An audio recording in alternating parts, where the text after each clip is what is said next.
What is going on, beautiful people? Welcome to another episode of the Narcissists Code. I'm your favorite self-aware narcissist, Mr. Lee Hammock, better known as Mental Illness, across all social media platforms. If this is your first time seeing my face or hearing my voice, I'm a clinically diagnosed narcissist, and I use my platform on social media to raise awareness for NPD, get more people into therapy like myself, and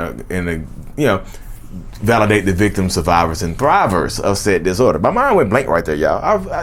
It didn't go blank because I don't want to validate y'all. I love validating the victims, survivors, and thrivers of said disorder and toxic traits and things like that. Today's episode is going to be about how some narcissists, toxic people, or whatever, do not talk about their exes at all and will refuse to allow you to meet their exes, especially if they're trying to co-parent or parallel parent or counter-parent, whatever parenting style that narcissistic person in your life has adapted. Sometimes they won't let you meet the exes. So a lot of times when you're dealing with narcissistic people, toxic ass people, this is how it goes, y'all. I know you hear a lot of videos, you do a lot of videos, a lot of podcasts about how narcissists will bash their exes. All their exes are crazy. All their exes are out of their mind. My ex is a psycho, blah, blah, blah, blah, blah, blah, boo, boo, boo, boo, boo, boo. You get it. Some of them don't talk trash about their exes. Some of them will actually hype their exes up in an attempt to manipulate you. Some of them will absolutely hype their exes up, trying to manipulate you into changing who you are, or changing how you react to them, or changing how you deal with them. Some narcissistic people will do just like that. They'll absolutely handle it that way right there. You know what I mean? They will try to, hype their exes up. My ex did this. My ex did that. Oh, my exes are great at doing this. So if you want to keep me, you'll try to become great at doing that. You see what I'm saying? It's a tool of manipulation to use the exes, either to making it seem like the ex is crazy, or to make it seem like the ex is the next coming of Jesus Shuttlesworth from He Got Game. You see what I'm saying? But there comes that little small sector, not necessarily a small sector, there's quite a big few of them. There's a sector of toxic narcissistic people that don't talk about their exes at all. And there's a reason for this. Could it be that this ex traumatized them? Sometimes they might, I don't talk about my ex, my ex traumatized me. Could it be that their ex traumatized them? Yeah, something could have happened in their relationship dynamic. But sometimes that person doesn't talk about their exes because they don't want you to have a kind of like a paper trail to their past. The ex, if a narcissistic person treats their ex horribly, like the ex has a restraint, and there's proof, like the ex has a restraining order, the ex has full custody, the narcissist has been in and out of jail dealing with this relationship, there's proof. They don't want you to contact that ex. They want you to stay as far away from that ex as possible, because that ex could blow their cover. If you somehow reach out to their ex and that ex tells you exactly what they did to you, or the ex might block you. You might reach out to their ex they don't mention. You figure out who their ex is, right? You might reach out to them and they block you immediately. Watch out. You see what I'm saying? Some narcissists don't talk about their exes because, like I said, their exes are like a little trail of breadcrumbs to their toxic past. It could make them reveal who they really are sooner than what they rather reveal themselves. Some narcissists don't want to reveal themselves up front. They want to take their time until the mask comes off, till they have you hooked. So be very careful when you're dealing with people who don't talk about their exes at all. This is just in my perspective.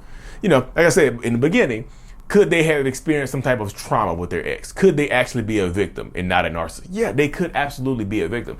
But if you start seeing these toxic behaviors manifesting, like they lying to you, they're cheating on you, stealing from you, beating on you, whatever they're doing, once you see these toxic behaviors start to manifest themselves, ask yourself, oh, this is why they didn't talk about their exes, because their ex, I would have looked them up and saw this. I would have looked them up. I was like, y'all, Googling your date can help you out. I recommend Google people, background check people, look people up. Like, don't just, this is the, I feel a rant, but I haven't had a rant bubble in a long time. I feel like it's coming up, it's about to pop. Rant bubble, y'all. Sidebar. Come over here real quick. Sidebar. Stop just believing every goddamn thing that somebody tells you online. God damn, y'all, please, just for the love of everything holy, everything sacred, stop just taking people's word. Like Google that. Like I'm not telling you to ask for their damn driver's license and social security number so you can like do a background check on them. I'm telling you to Google who they are. Look at their social media. Peek at their social media before you actually go sit down and talk to this person. You don't have to jump willy-nilly and believe everything that they say. You might Google their first and last name and find a damn restraining order. They didn't beat their exes. They damn near try to unalive their ex. And here you are sitting on a date with them. And some people don't care. Y'all might see that and not care because they might have changed. They're not gonna do it to me. Those are the last dying words of so many people that have lost their lives because I didn't think that they would do it to me. That's gonna be on some people's tombstones. I didn't think it would happen to me. Look people up, y'all. If they're completely silent about their past, like I said, I understand people don't want to talk about their past traumas. I understand. I'm not talking about that situation. I'm talking about if they start mentally, verbally, physically abusing you, and you like, why are you? I've noticed you don't talk about your ex. Get curious. Because I said, don't trust people at their word. Like y'all, like I get it. You want to give people the benefit of the doubt, but like I said in some other videos, it's a benefit. The benefit of the doubt is a benefit. The benefit of the doubt, like health benefits. Like they don't give you health benefits when you first start a job. They don't give you health benefits. You have to work there for 90 days. You had a probationary period. Why don't you have a probationary period in your relationship? Background checks, Google searches, scrub their stuff. Look who they are. Oh, I'm not really live online. To me, this is my own personal perspective. I don't really trust people that are not on social media. I know a couple good guys that are not on social media. Married, doing good. One of them cheated on his wife. He wasn't on social media. The other one, good guy. Both of them good guys, but but one of them cheated on his wife. He's not on social media. I just don't trust people who's not on social media. Oh, I'm not really on Facebook. I'm not really on Instagram. I'm not really on TikTok. I'm not really on blah blah blah. I don't do the social media, so I'm too sophisticated for that. I don't trust people like that, y'all. To me. Let me say it again. To me, this red flag It's red flaggish. You see what I'm saying?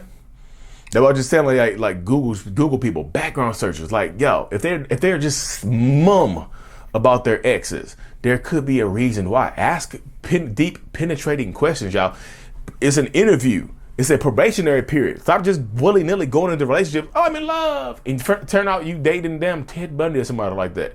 Oh, I did not realize you just got out of jail from doing a 20-year bid from unaliving people. That's why you don't talk about your ex, because your ex is in heaven. You see what I'm saying? Google people, background checks. I'm not telling you ask their driver's license. Like, look at their license plate when they're driving away. I'm just telling y'all, do some research to protect yourself, save yourself. Don't just give people the benefit of the doubt, especially not in today's society, y'all. It's so prevalent, y'all. Here you see some of these stories about this stuff happening. It won't happen to me. Guess what? It happens to you. And again, I'm not blaming you for it happening to you, but it can and it does happen to a lot of people who think like that. It can happen to me. It will happen to you. And I'm not saying you deserve it. I'm just saying protect yourself at all costs. You only get one life. And you don't want that to be on your cemetery, your gravestone. I didn't think wife, husband, mother, father, son, whatever else it says, but the last quote, I didn't think it would happen to me. You don't want that on your tombstone, y'all. You don't want that on your tombstone, or life cut short because you trusted somebody willy-nilly off of goddamn Tinder or Bumble because they gave some good sex. Like, my mic popped off. Give me a second, y'all. Deal with this. Y'all deal with this static. Y'all gotta deal with this static. If I gotta deal with this stuff, y'all gotta deal with this static for a few seconds. This is angry static. But seriously, y'all, protect yourself. I get angry and upset sometimes because I want y'all to win. I do. I want y'all to be safe and protect yourself, and I want y'all to live a healthy, full life. You don't deserve it for your life to get cut short because you trusted some rando online and didn't ask questions about their past. People who I just feel like, I talk about my exes, but like I said, I don't. Like, it just depends. Just take your time, y'all. Take your time, do some research. Rant over. Anyway, y'all, self-love is the best love. Love yourself more. The self-love brand is still here. The I Love Me brand. I'm free. This is stages of your healing self-love journey, y'all. I'm free. The link is in the description of every video I do. Like and subscribe for more. And the Self-Love Journal is on Amazon. Lee Hammock, Self-Love on Amazon. Thank y'all so much. Mental Healness is out. Peace.